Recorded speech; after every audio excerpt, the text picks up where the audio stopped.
방금 우리가 고백했던 예수님 말씀하시니 이 찬양은 한참 은혜 받을 때 은혜가 임할 때 1998년일 겁니다.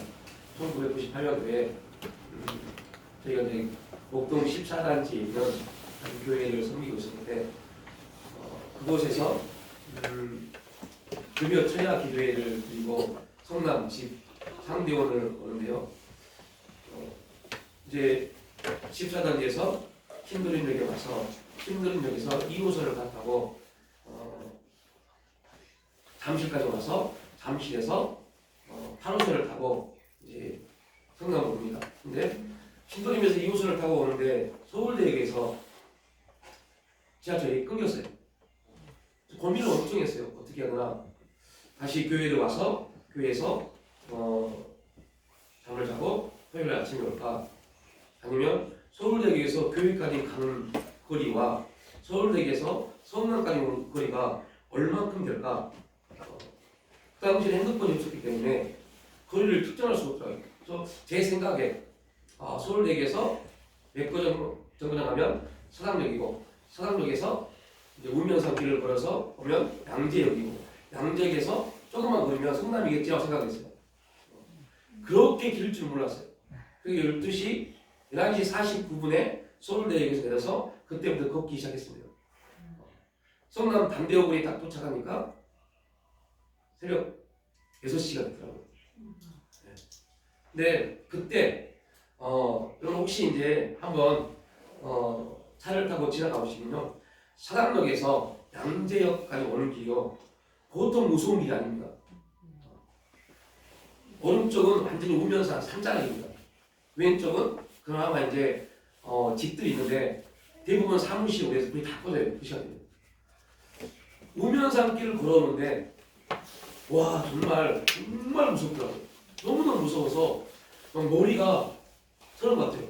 뒤에 등불이 와싹 하면서 예수를 믿고 그 당시에 엄청 충만할 때였고, 정말 손만 대면 모든 역사가 일어날 것처럼 충만할 때였습니다. 그럼에도 불구하고 그 우면산, 캄캄한 우면산을 바라보는데요, 야, 이거 어떻게 걸어가지?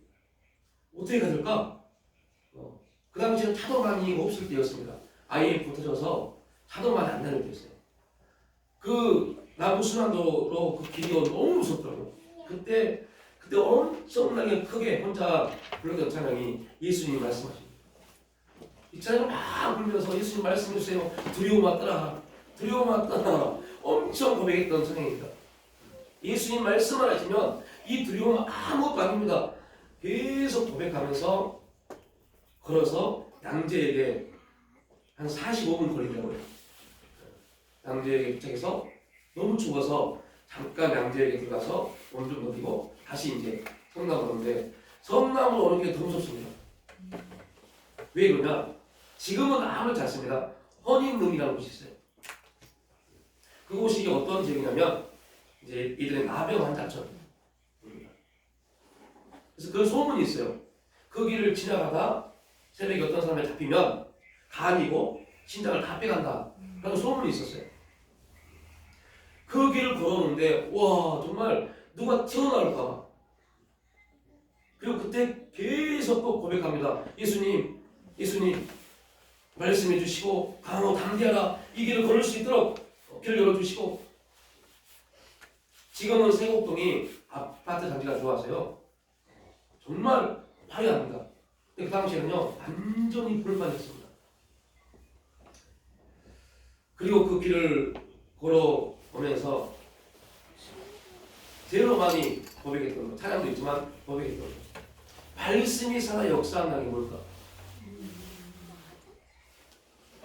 말씀이 살아 역사하면 내가 지금 두려워하고 있고, 내가 지금 염려하고 있고, 이 길을 어떻게 갈까라고 고민하고 있는 이 고민이 말씀 역사하면 사라질 텐데. 분명한 것은 하나님 말씀은 살아있고 운동력이 있습니다. 그럼에도 불구하고 그 길을 걷고 있는 하나님을 믿는 하나님의 자녀인 나에게는 얼마나 성령이 충만했고 정말로 눈만 열면, 기도만 하면 환상이 열리고 영안이 열려서 투시가 열리고 그 사람의 속에 어떠한 일 다 보였던 9가지 각가지 은사가 은혜가 임했던 그러한 시대임에도 불구하고 그러한 시기임에도 불구하고 두렵더라니까요. 다른 게 두려운 게 아니라 그 산이 두렵고 그 길이 두려워요. 너무 두려워서 와 이거 사람들은 능력이 임하면 무서울 게 없다고 그러는데 아니더라고요. 능력과 무서움은 별개더라고요. 저는 그랬어요. 그러면서 고백했던 거, 야, 이 능력보다 더 센 게 뭘까? 이 은사 능력보다 더 센 게 뭘까? 되게 많이 고민했던 그 6시간 반의 고민이었습니다. 그때 성남에 도착해서 강대호구에서 상대원 고개를 넘어가는데 지금은 없어졌어요. 지금 아파트 단지가 들어와서 거기에 반석교회라고 지하에 반석교회라는 교회가 있었어요. 여자 목사님인지 전도사님인지 모릅니다. 막 새벽 찬양하고 계시더라고요. 성도가 없으니까 말씀을 하지 않고 찬양만 계속 거의 새벽 내내 말씀 찬양하시는 것 같아요. 그래서 잠깐 찬양 소리가 들려서 그 교회에 들어갔어요.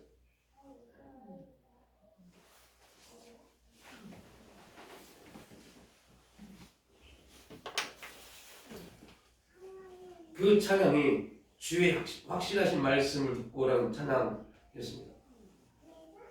그리고 그곳에 앉아서 그 여자 목사님이시겠죠. 막 찬양하시는 그 찬양의 소리를 들으면서 제 마음과 성령께서 말씀하시는 분이 보였습니다.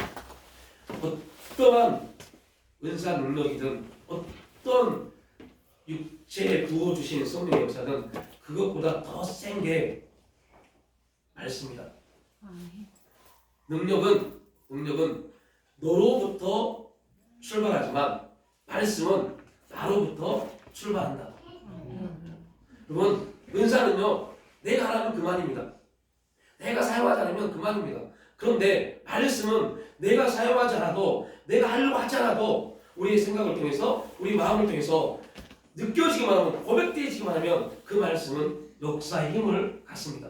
왜요? 말씀을 살아있기 때문에. 은사 능력은 분명히 성령을 통해서 우리에게 부어진 바 된 거지만 나를 통해서 내가 움직이지 않으면 은사는 나타나지 않습니다.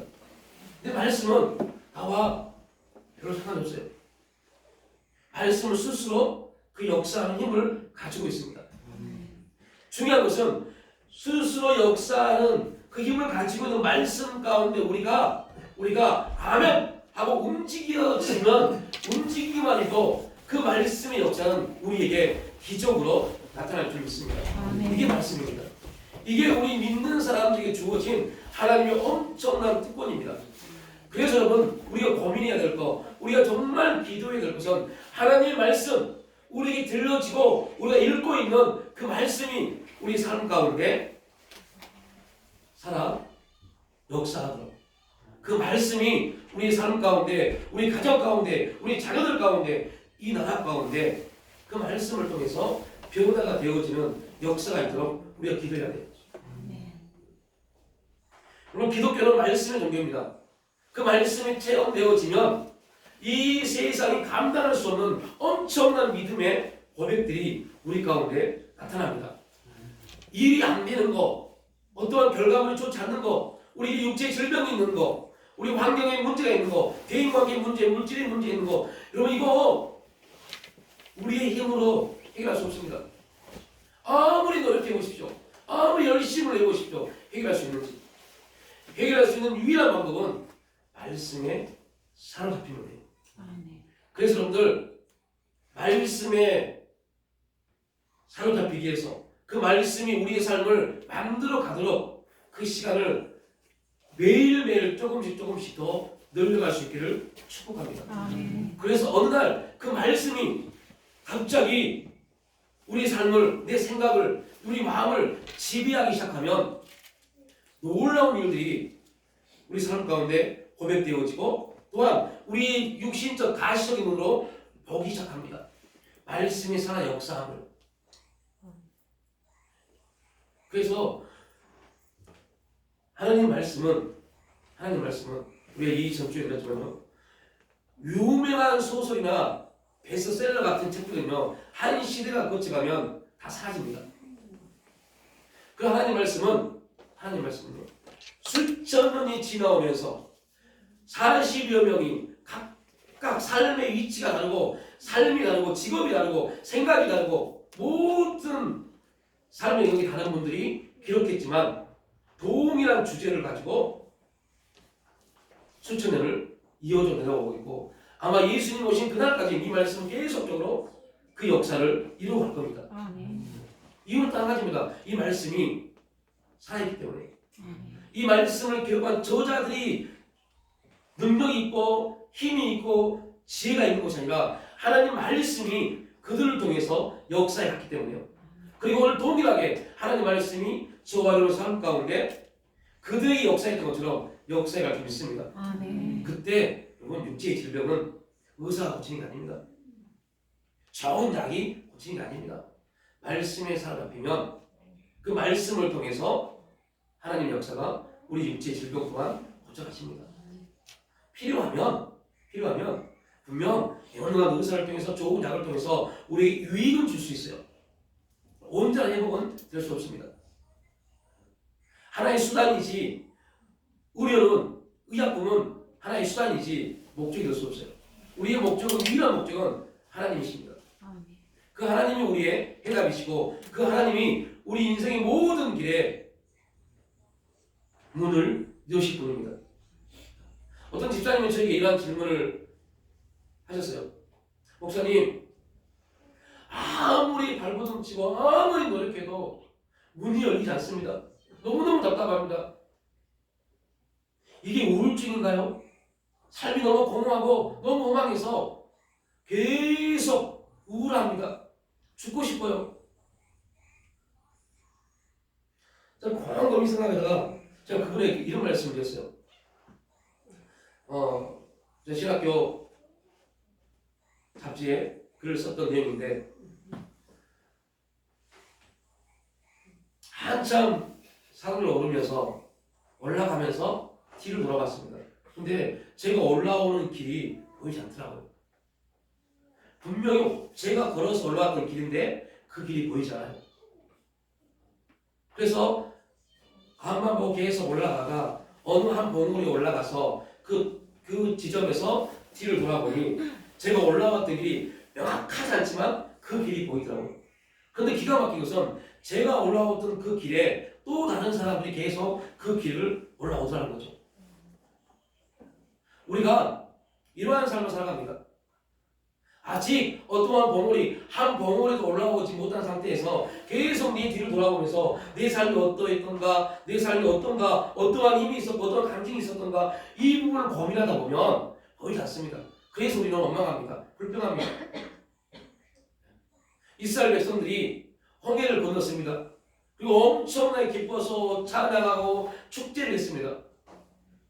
그러면 돌이켜보면 그들이 3일 동안 길을 걷습니다. 3일 동안 얼마나 걸었을까요? 200만 명이 3일 동안 걸어봐야 그리 많이 걷지 못합니다. 그런데 3일이 지나고 나서 그들에게 어떠한 일이 벌어졌냐면 먹을 물이 없었어요. 분명 3일 동안 그 사막을 걷다 보면 얼마나 물이 필요할까요? 먹을 물이 없었어요. 그런데 돌이켜보면 3일 전에 그들이 했던 일이 뭐였어요? 홍해를 마른 땅처럼 걸었던 기적을 경험했습니다. 그리고 그런 그 기적을 향해서 너무 기뻐서 감사해서 찬양하고 하나님께 영광을 돌렸습니다. 3일이 지난 날 목이 말라서 물을 찾다 물이 없으니 그렇게 찬양의 대상이었던 그분에게 원망하고 불평하기 시작합니다.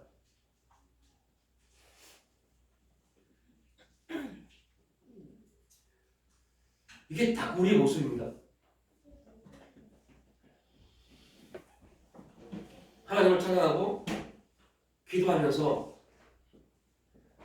지금 지금 어떠한 일에 있어서 우리에게 닥치는 그러한 환경들, 상황들, 이게 우리 삶의 최종 목적도 아닙니다.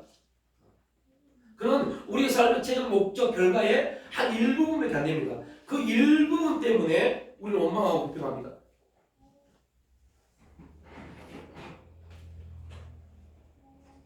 참 감사한 것은 하나님이 여러 가지 훈련을 통해서 넘어지고 실수와 실패를 통해서 또는 하나님 만지심을 통해서 깨닫게 하시고 알게 하셔서 힘들고 어려운 상황 가운데 있을지라도 원망 섞인 말을 제대로 하지 못하도록 막아주신 그런 은혜를 경험케 해주신 게 너무너무 감사해요.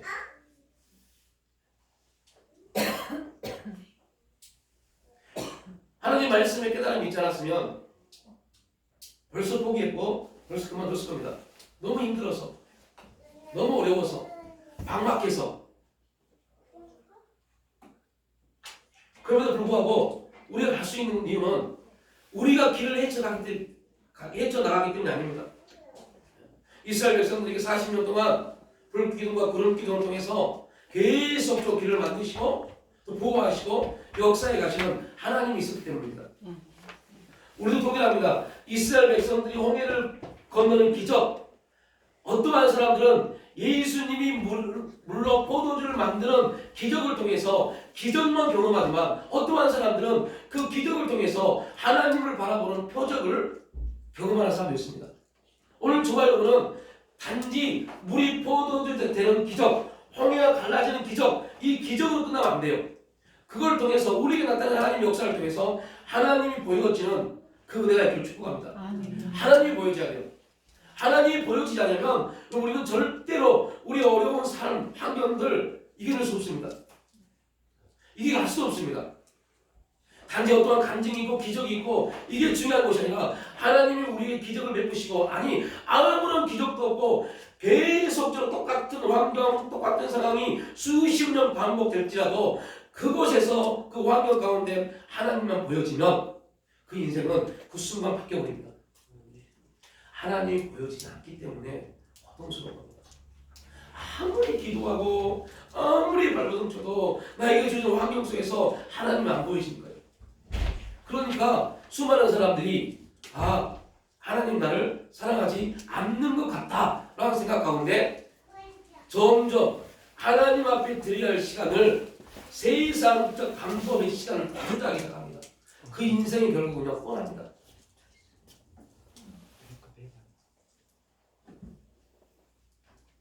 이미 하나님은 알고 계십니다. 하나님 말씀은 살아있고 운동력이 있어서 우리의 생각과 관절 골수를 찔러 쪼갭니다. 그리고 우리가 어떠한 생각을 가지고 있고 어떠한 마음 가운데 있는지를 알고 계십니다. 그래서 환경을 계속 조성해 가십니다. 환경을 만들어서 네가 생각하는 거 그거 온전한 게 아니야. 너는 가장 좋은 방법이고 이렇게 생각하고 이렇게 해가면 누구에게 유익을 주는 것처럼 생각하지만 아니야. 나는 그렇게 보지 않아. 그 사람이 환경을 막으시는 겁니다. 계속 뭔가의 환경을 막히게 하면 꼭 기억하십시오. 왜 이렇게 안 될까가 아니라 하나님 지금 내 인생 가운데 뭐하고 계시나? 개입하시거든요. 뭐 하시려고요? 여호와께서 복을 주심으로 진짜 부활하시려고요. 진짜 복된 삶 살아가도록 역사하시려고요. 그때 원망해버리면 이스라엘 백성처럼 더 길어집니다. 뭐 하시라고요? 감사하십시오. 하나님이 내 인생의 길을 막으셨구나. 하나님이 문을 닫히셨구나. 이럴 때 내가 할 수 있는 방법은 왜 이럴까 아니라 하나님 감사합니다. 보잘것없는 내 인생 가운데 하나님이 개입하셔서 내 방법이 아니라 내 생각이 아니라 내 계획이 아니라 하나님의 방법들을 인도하게 하시는 목적이군요. 더 막아주세요. 내가 혹시 내 생각대로 내 방법대로 내 계획대로 할 것 같은 일이 있으니까 더 막아주셔서 하나님이 나를 가장 기뻐하시는 길로 인도해 주세요. 누가 보시면 안 될 것 같습니다. 이렇게 살 수 있을까? 될까? 그럼 꼭 기억하십시오. 우리에게는 이상한 게 있어요. 그리스도인들에게는요 이상한 게 있습니다. 그 이상한 게 뭐냐? 믿음이라는 겁니다. 이 믿음은 우리에게 발산된 게 아닙니다. 누구로부터요? 하나님으로부터 주어진 겁니다. 우리가 잘나서, 우리가 똑똑해서, 우리가 많은 일에서 천만의 말씀입니다. 하나님이 예수 그리스도의 보혈의 공로를 의지해서 주 앞에 나온 모든 사람에게 믿음이라는 이해하지 못하고 도저히 어떻게 풀 수 없는 그런 믿음이라는 주제를 우리에게 주셨습니다. 근데 이 믿음은 언제 역사를 나타내냐? 하나님 말씀을 들을 때, 그 말씀을 묵상할 때, 그 말씀대로 살아가려고 행할 때 믿음은 역사하기 시작합니다. 그래서 오늘 제일 중요한 거, 첫 번째 말씀을 드려야 돼요. 어떠한 순간에든 어떠한 삶 가운데 있을지라도 말씀을 들으십시오. 어떠한 큰 선택의 갈림길이 있고 결정의 갈림길이 있을 때 그때 말씀을 들으십시오. 들을 말씀이 없다면 1년 주신 말씀을 계속 선포해서 그 내 입으로 선포된 말씀이 내 귀에 들리도록 선포하십시오. 그래서 그 말씀이 내 결정에, 내 선택에 영향력을 발휘하도록 만들어가십시오. 저는 이거를 말씀으로 우리의 삶을 디자인하라라고 말합니다. 하나님 말씀으로 우리의 삶을 디자인해 보십시오. 그럼 우리 삶이 얼마나 멋지게 바뀌어가는지. 근데 그럴 수 있는 이유는 그 말씀이 살아있고 운동력이기 때문에. 말씀이 살아있기 때문에 그럽니다. 그리고 그 말씀이요, 왜 우리의 혼과 영과 관절, 골수를 찔러 쪼개는 이유가 뭘까요?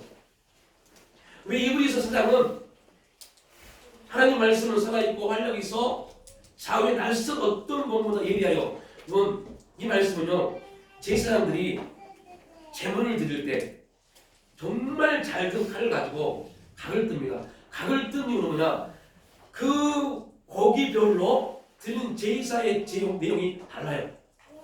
그래서 각을 떠서 어떠한 것은 화제로, 요제로, 번제로 그렇게 드립니다. 이렇게 표현하면 더 쉬울 겁니다. 등심은 예를 들면 등심은 화제로, 안심은 소제로 이런 식으로. 그래서 그 고기 부위별로 다 각을 뜹니다. 각을 뜨려면 칼이 어때야 돼요? 굉장히 날이 서야 돼요. 잘 들어야 돼요. 그 다음에 절단을 잘 이룰 수 있습니다. 그런데 하나님 말씀은 그러한 제사장이 고기의 부위를 잘라내는 그 칼보다 훨씬 더 날이 섰다고 그럽니다. 이유는 우리의 살이 아닌 혼과 육을 나눠야 되기 때문에. 여기서 혼과 육으로 표현되었지만 정확하게 말하면 자연적인 생각, 이 자연적인 생각이 뭐냐? 아담으로부터 우리 가운데 내려온 죄입니다. 아담으로부터 우리 가운데 내려온 죄. 이 죄가 뭐냐면, 죄라고 그러니까요, 어떤 행위들이 우리가 도둑질하고 잘못된 행동을 하고 이게 아닙니다. 아담으로부터 우리에게 내려온 죄가 뭐냐? 내가 나라고 느껴지는 거예요. 난 이렇게 살았어. 난 이렇게 살아왔어. 제가 이틀 전에 저희 시골에 계신 어머님하고 통화를 했어요. 어제구나. 이런 일이 있어서 행해야 되는데, 그랬더니 교회 집사입니다. 이렇게 말해요. 3년 동안은 나와 너희 큰형은 3년 동안은 장례식장에 가면 안 돼. 라고. 그래서 무슨 말이냐고 했더니 이렇게 말해요. 집을 새로 집을 지은 다음에 좋은 일이 있으면 3년 동안은 안 좋은 곳에 가면 안 된다고. 사익긴데요. 그래서 저는 끊어버렸어요. 집사가 해가지고 목사한테 그런 소리 해? 저는 끊어버렸어요. 여러분, 봐도 모르는 사이에 이 우리나라의 전통 관습이 내 생각이 있다니까요. 사익긴데요. 누가요? 교회 집사가. 예수 그리스도의 보혈을 통해서 우리가 완전히 거듭난 구별되어져 있는 그런 삶을 살아가야 될 사람이 그런 말도 안 되는 소리를 하고 있습니다. 그런데 이러한 생각을 가지고 있는 사람들이 얼마나 많은지 아세요? 교회 안에. 내가 살아오던 이 삶의 방법, 이 방법을 가지고 신앙생활 하려고 하는 거, 이거 잘못된 겁니다. 이거를 말씀을 통해서 나눕니다. 야, 그거 육신이야. 그렇게 하면 내가 기뻐하지 못해. 네 생각 참 좋은데 그거는 말씀에 위반할 수 있어. 그래서 하나님은 말씀을 통해서 우리가 말씀의 은혜를 받기 시작하면요, 그 증거가 뭐냐, 잘 되던 일도 안 되기 시작합니다. 이상해요. 그래서 많은 사람들이 거기서 어휘합니다. 많은 사람들이 거기서 헷갈려합니다. 왜 은혜 받는데 내 삶이 이렇게 안 풀리지라고 말합니다. 당연합니다. 하나님의 삶의 방법을 바꾸시니까요. 그 시간이 잠깐 우리에게 뭐예요? 고통으로 느껴질 수 있어요. 힘듦으로 느껴질 수 있어요. 근데 그걸 고통이다, 힘듦이다라고 느끼고 있는 게 뭐라고요? 육신입니다. 이게 혼입니다, 혼. 말씀을 통해서 이걸 가릅니다. 야, 그거 육신이야. 네가 지금 고통으로 느껴지고 있는 것들, 그러면 네가 살아왔던 너의 삶의 방법 안에서 보게 되는 그래. 그때 말아, 감사해. 그러면 네가 생각지도 못한, 이해하지도 못한 일들이 네 마음을 통해서 너의 생각을 지배할 거야. 그리고 도저히 감사할 수 없는 환경인데 너도 모르는 사이에 하나님 감사합니다 고백이 나올 거야. 이건 뭐예요? 영입니다. 이렇게 우리를 환경을 통해서, 상황을 통해서 만들어 가십니다. 이러한 감정이, 이런 변화되는 역사가 우리의 삶 가운데 있기를 축복합니다. 그때 우리가 고백하는 것, 여호와께서 복을 주심으로 부하게 됩니다. 그런데 저는 이 부함에 초점을 맞추지 않습니다. 뭐가 있어요? 근심을 강화해 주지 않습니다. 근심에서 자유함을 받습니다. 이러한 은혜를, 말씀에 살아있는 은혜를 받는 사람들은 꼭 고백하는 게 있습니다. 우리의 해답은 오직 예수 그리스도이십니다. 우리의 삶의 해답은 내가 아닙니다. 나의 열심도 아닙니다. 나의 지혜도 아닙니다. 예수 그리스도입니다. 그분이 살아있는 말씀으로 우리의 생각을, 우리의 마음을 움직이기 시작할 겁니다. 그래서 여러분들, 말씀이 되게 어려워하더라고요. 말씀이 우리 마음을 찌르는 게 뭡니까? 되게 어려워하더라고요.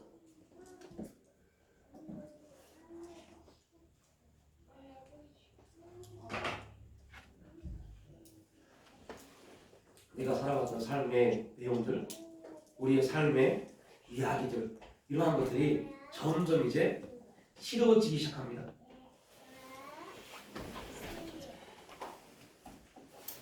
말씀이 우리를 지배하고 역사하기 시작하면 그동안 우리가 살아왔던 삶의 내용들, 우리 삶의 이야기들 있잖아요. 그죠? 우리 이걸 우리의 경험이다, 추억이다 그럽니다. 이러한 것들이 그렇게 해서 좋게 느껴지지 않습니다. 제가요, 생리가 이렇게 생겼는데요, 되게 감성적입니다. 그래서 어느 날 교회 목사인데 저는 간혹 이문세라는 가수, 지금 그분 교회 장로님이십니다. 이문세 장로님의 강화문 영화 예사랑이라는 노래를 되게 좋아해요. 간혹 혼자 타에 있을 때, 저희 아내가 타면 그걸 틀면요 되게 싫어해요. 별로 안 좋아해요. 그래서 혼자 있을 때 그걸 틀어요. 그러다 문득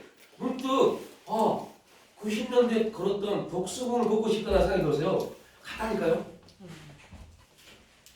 독수궁을 한번 가봤어요. 그리고 그 노래를 이어폰을 꽂고 걸어봤어요. 90년대 독수궁을 걸으면서 되게 감성도 되게 좋았어요. 그런데 은혜 받고 목사가 되고 걸어보니까 그런 기쁨이, 감성이 하나도 없더라고요. 내가 지금 뭐 하고 있지? 라고 느껴지더라고요. 분명 똑같은 나이인데, 그 노래를 좋아하는 똑같은 나이고 똑같은 사람임에도 불구하고 느껴지는 것은 전혀 달라져요. 그럼 미스바란 지역이 있습니다. 그 미스바란 지역에서 어떤 일이 벌어지냐면 이스라엘이 블레셋에게 2번이나 전쟁에서 져버립니다. 첫 번째 전쟁에서 블레셋에게 참패당합니다. 전쟁에서 집니다. 그리고 두 번째 전쟁에서 어떠한 일이 벌어졌느냐, 엘리 대제사장의 두 아들이 이런 생각을 합니다. 우리가 블레셋과 전쟁에서 진 이유는 언약궤가 없기 때문에 졌다. 라고 해서 저 언약궤를 들고 블레셋과 전쟁을 또 시작합니다. 그런데 거기에서 3만 명이 블레셋에게 죽임을 당합니다. 그게 미스바입니다. 미스바라는 지역입니다. 그런데 수년이 지나서, 20년이 지나서 사무엘이 쫙 나타납니다. 그리고 이스라엘 백성들에게 이렇게 고백합니다. 이스라엘 백성들이여, 하나님이 저에게 말씀하셨습니다. 미스바에 다 모이십시오라고 말합니다. 여러분들, 미스바가 어떤 지역입니까? 블레셋에게 쳤던 지역입니다. 그리고 그 미스바는 블레셋과 국경 지역입니다. 그러니까 이스라엘 백성들이 미스바는 뭐예요? 사망의 지역, 절망의 지역, 패배의 지역입니다. 그런데 그 지역에 모이라고 합니다. 그런데 기가 막힌 것은 이스라엘 백성들이 다 미스바에 모입니다. 그런데 그곳에서 모여서 이스라엘 백성들이 한 게 뭐였어요? 회개요. 그리고 기도했습니다. 금식하면서. 그리고 블레셋이 쳐들어온다는 소식을 듣고서도 아무것도 하지 않고 예배만 드립니다. 얼마나 답답한 현상입니까? 얼마나 어리석은 행동입니까? 지금 블레셋이 쳐들어온다는 소식을 들으면 니들이 뭐 해야 돼요? 여러분 뭐 하실래요? 지금 그 블레셋을 우리에게 임한 환경, 사건, 물질, 질병 이렇게 대입을 시켜보십시오. 질병이 지금 우리에게 쳐들어옵니다. 어려운 물질의 환경이 쳐들어옵니다. 어려운 대인 관계가 우리 인생 가운데 쳐들어오고 있습니다. 그때는 뭐 하실래요? 많은 사람들은요, 우리의 방법을 쓰기 시작합니다. 어떻게 해결할 수 있을까? 이 어려움을 어떻게 극복할 수 있을까? 이러면 100% 집니다. 사무엘은 말합니다. 걱정하지 마십시오. 걱정하지 마십시오. 우리는 온전한 예배만 드리면 됩니다. 온전한 예배만 드리면 됩니다. 이때 아멘할 수 있는 분. 조건이 칼을 들고 두 번이나 우리에게 패배를 줬던 조건이 쳐들어오는데 예배만 드리고 있을 수 있는 분 없습니다. 이게 우리 믿음입니다. 그런데 우리는 할 수 있습니다. 왜요? 하나님의 성령이 우리를 그렇게 만들어 가실 겁니다. 분명 만들어 가실 겁니다.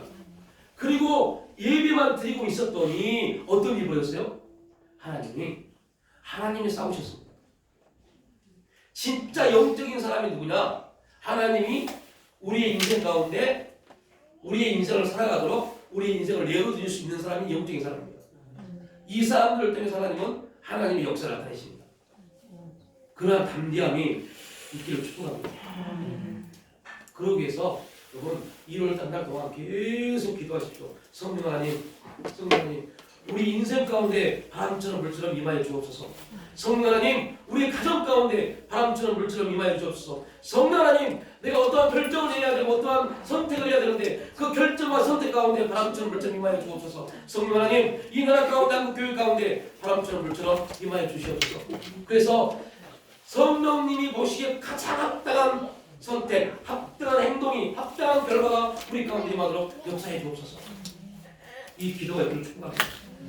분명 하나님은 가장 합당하게 합력하여서 이룰 수 있는 길을 열어가십니다. 저는 그거를 정말 매일매일 고백하고 또한 경험하고 있습니다. 그 일들이 얼마나 아름다운지.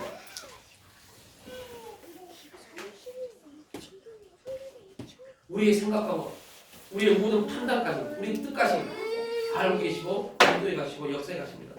그리고 온전하게 만들어 가십니다. 그 말씀이 우리 가운데 가능될 수 있기를 축복합니다. 여러분 이정은 교수라는 분이 있어요. 이정은 교수. 울산대학교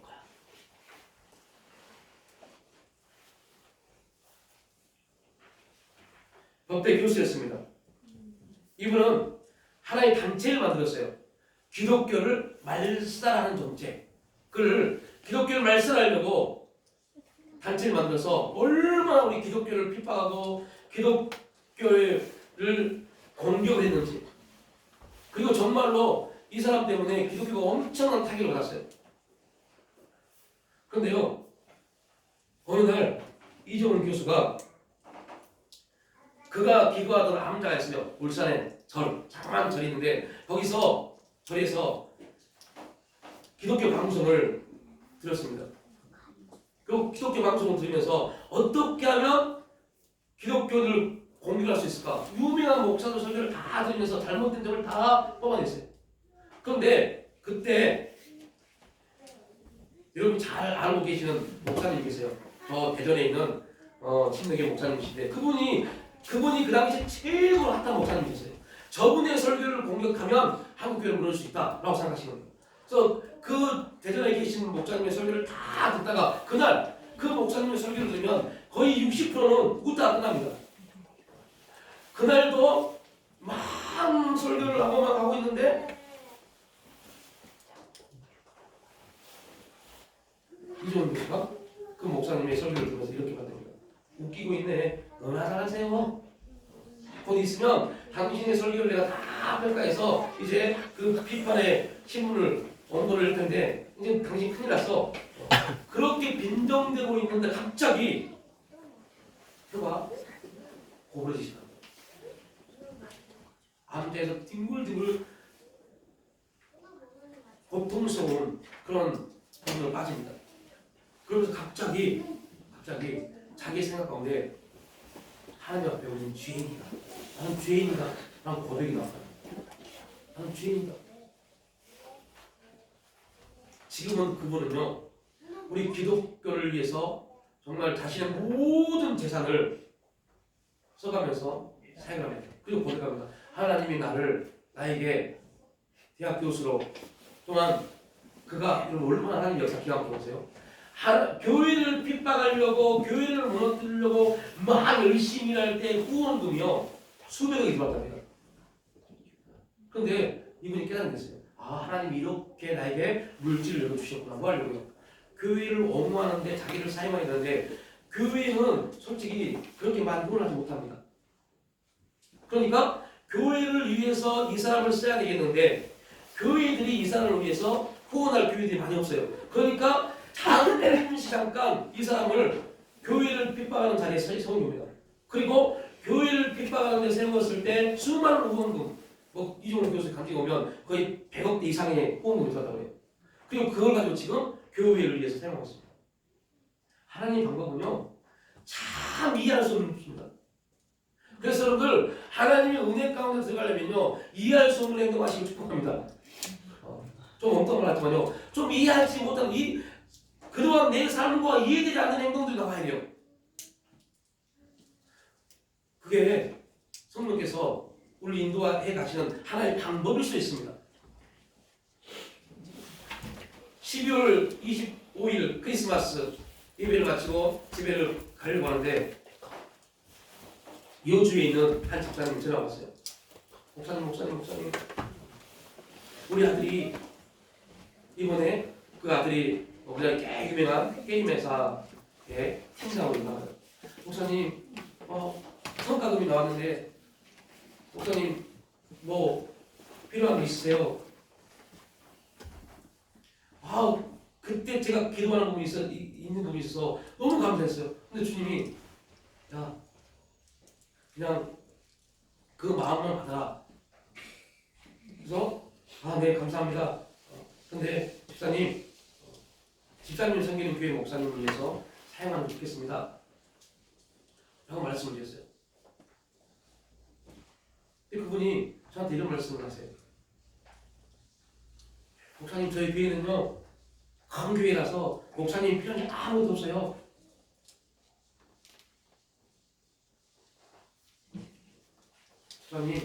집사님이 오해하신 겁니다. 집사님이 목사님의 관심이 없어서 그럽니다. 교회의 성도가 헌금을 한다고 해서 그 헌금이 목사님의 부담이 아닙니다. 목사님을 주일날 예배 때 나가서 잘 살펴보십시오. 필요한 게 엄청 많으실 겁니다. 그래서 목사님이 하십시오. 이합주입니다. 명절을 세고 올라오는데 핸드폰에 문자가 왔어요. 그 교회 목사님입니다. 한 번도 뵌 적도 없어요. 이렇게 문자가 왔어요. 성남에 이르는 게 김명태 목사님이시죠? 목사님 너무 감사합니다. 목사님 때문에 저희 자녀들 등록금이 해결됐습니다. 교주의 큰 교회 목사님인데요. 자녀들 등록금을 늘 많이 흔들면 돼요. 그걸 놓고 기도하고 있는데 그 일이 그 집사님께서 해결됐어요. 그래서 목사님 물어봅니다. 집사님 어떻게 된 겁니까? 그래서 이러이러한 부분이 있었습니다. 그래도 목사님 얘기 먼저 왔어요. 어떠한 사람들은 목사가 말하면요, 아, 그 목사님이 말이지 목사의 말로 끝내버립니다. 그래서 안 받아들입니다. 아, 그런 방법도 있구나. 아, 그렇구나. 저 목사님 이렇게 하구나. 끝내버립니다. 어떠한 사람은요, 아, 목사님 말씀은 하나님 나에게 들려준 하나님 말씀이구나 뜻입니다. 그리고 거기에 자기를 기도해 봅니다. 이게 책입니다. 아, 저 목사님 그렇게 말했구나 라고 끝낸 사람들은요, 여러분 말씀 역사를 받지 못합니다. 제가 능력이 있고 제가 그런 뜻이 아닙니다. 하나님 그때 그 목사의 말을 통해서 역사에 관한 반응이 있기 때문에 말씀합니다. 다른 사람들이 그냥 목사님은 그렇게 생각하시는구나 다 끝내버려요. 다르게 보면 여러분 목회자가 성도에게 어떠한 단어를 어떠한 말을 하기 위해서 얼마나 많이 고민하고 얼마나 많이 기도한다는 그 기준만 가지고 있어요. 아, 왜 저런 말씀 하셨지라고 고민하실 겁니다. 그냥 하는 말이 아닙니다. 수많은 말씀을 통해서 이 집사님이 이분이 지금 이런 고민하고 이런 아픔이 있구나. 그러면 그걸 들으면 그 집사님을 향한 하나님 말씀이 뭔지를 계속 말씀 보고 용구합니다. 기도합니다. 그러고 나서 감동되면 말합니다. 이렇게 한번 해보세요. 그 사람들은요, 그 과정이 안 보이기 때문에 그냥 이 모습만 보니까 네, 그냥 뭐예요? 나도 해봤는데요. 베드로에게 예수님 말씀합니다. 깊은 곳에 가서 그물 던져라 말합니다. 해봤다니까요. 밤새도록 해봤어요. 그리고 나 오후에 오후는 알아요. 어느 시간대에 고기가 그물에 들어오는지를. 근데 당신은 목수의 아들인데 당신이 나에게 그걸 말한다는 거 이해하지 못합니다. 근데 베드로는 그렇지 않았어요. 네 주님, 주의 말씀 의지해서 내가 밤이 맞도록 그물을 던져봤지만 주의 말씀 의지해서 그곳에 다시 그물을 던져볼게요. 말이 말씀이 되어진 역사가 있는 거예요. 우리의 말은요 아무리 힘이 없어요. 우리의 말은 힘이 없습니다. 그 말이 말씀으로 들려주는 순간부터 역사가 일어납니다. 여러분 남편의 말이 아내에게 말씀으로 들려주면 역사가 일어납니다. 아내의 말이 남편에게 말씀으로 들려주면 역사가 일어납니다. 부모의 말이 자녀에게 말씀으로 들려지면 역사가 일어납니다. 그런데 말로 들려지면 잔소리입니다. 똑같은 소리 또 안에 다 돼버립니다. 이건 누구의 문제예요? 말하는 사람의 문제가 아닙니다. 듣는 사람의 문제입니다. 오늘부터 우리가 해야 될 결단적 훈련입니다. 남편과 아내가 우리에게 하는 말, 교회의 지체가 지체에게 하는 말, 부모가 자녀에게 하는 말, 이런 말들을 하나님 말씀이라는 기준에서 들을 수 있기를 축복합니다.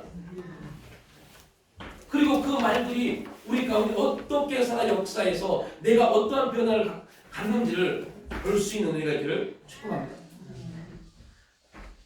예수님이 말이었어요. 예수님의 말이 말씀이 되어버립니다. 우리가 생각합니다. 예수님은 하나님의 아들이시고 하나님이시나요? 아닙니다. 그분은 육신을 믿고 오셔서 육신의 말을 하신 겁니다. 그런데 그 말이 어떻게 말씀이 됐고 그 말씀이 사는 역사로 사단의 모든 계략을 깨뜨릴 수 있었냐? 하나님입니다. 예수님은 하나님이 그에게 하신 말씀, 하나님이 예수님에게 하신 말을 다 뭐로 들었어요? 말씀으로 들었어요. 그래서 마지막 한번 여러분 주보 8페이지를 한번 보십시오.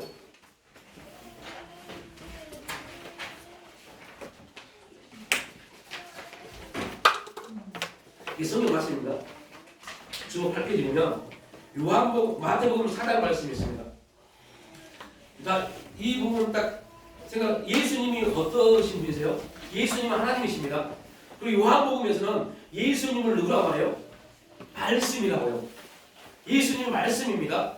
자, 이걸 꼭 기억하십시오. 예수님은 누구라고요? 말씀이십니다. 자, 마태복음 4장 4절 말씀 함께 있습니다. 시작.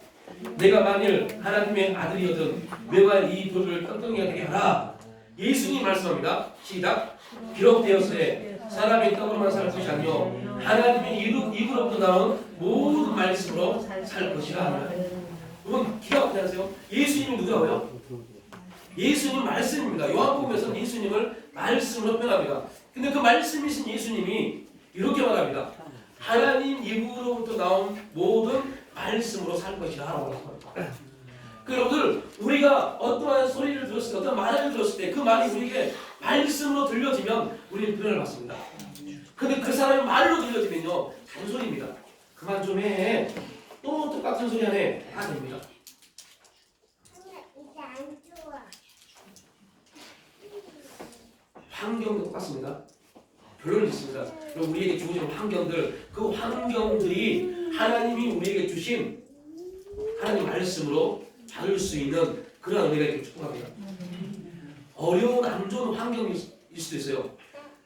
고통스러운 환경일 수 있고 상황일 수 있어요. 그럼에도 불구하고 이렇게 받아들이십시오. 아, 하나님이 이 환경을 통해서, 이 상황을 통해서, 이 잘못된 일을 통해서 나에게 말씀하고 계시구나. 그 말씀이 뭔지 몰라도 상관없습니다. 말씀을 받는 순간부터 누가 역사하세요? 성령님이 역사하십니다. 그 은혜가 이번 주일 동안 우리의 삶 가운데 강림될 수 있기를 주님의 이름으로 축복합니다. 아버지 하나님, 우리는 말씀을 읽고 말씀을 듣고 말씀을 묵상하지만 그 말씀의 실제 가운데 서지 못하고 오히려 말씀을 읽고 듣고 묵상하는 것 때문에 하나님을 원망할 때가 많습니다. 아, 이제부터 결단합니다. 결정합니다. 그냥 말씀이 아닌, 기록된 그냥 글자의 말씀이 아닌 살아 운동적인 말씀, 그 말씀으로 받아들일 수 있는 우리 신앙, 우리 믿음이 될 수 있도록 성령님 역사에 주시옵소서. 그에 들려진 말씀이 믿음의 간증으로 우리 삶 가운데 선포될 수 있도록 성령님 바람처럼 불처럼 그 말씀 가운데 임하여 주시옵소서. 감사드리올 때 예수님의 이름으로 기도 올려옵니다.